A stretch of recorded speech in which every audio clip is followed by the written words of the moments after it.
Many schools are charging the same amount of fee they charge every year, but very few of them conducting online classes.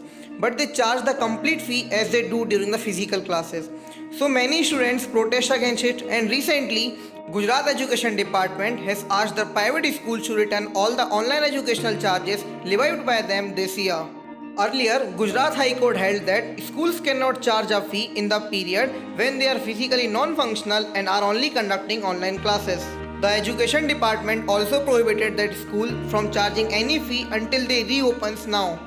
The department issued a circular in which it is said it has come to the notice of the government that even during the total lockdown in the state, many self-financed and private schools were forcing and demanding fee from the parents, while at the same time slashing down salaries of their teachers and staff by 40 to 50%, and some were not even paying them at all.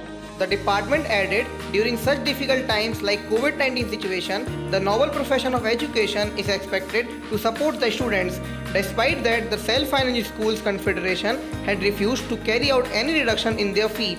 Looking at this, the government had decided that from the time schools were shut down due to COVID-19 till the time they resume, no school shall charge any fee from their students. There would be a fee regulatory committee (FRC) that would investigate the issues of expenses due to academics and salary payment of private schools.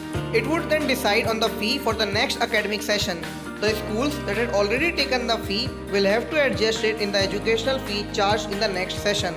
In a way, schools have been asked to return the fee they charged during this academic year conducting online classes.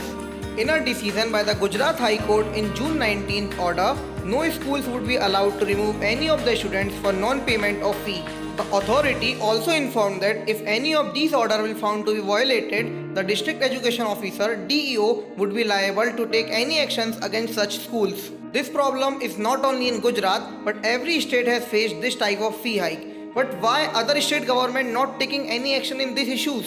So in our opinion, government should take a strict actions on those schools who will take benefit during this pandemic. Is your school also charging extra fee? Please let us know in comment section below. And for more news and updates, do subscribe to our YouTube channel.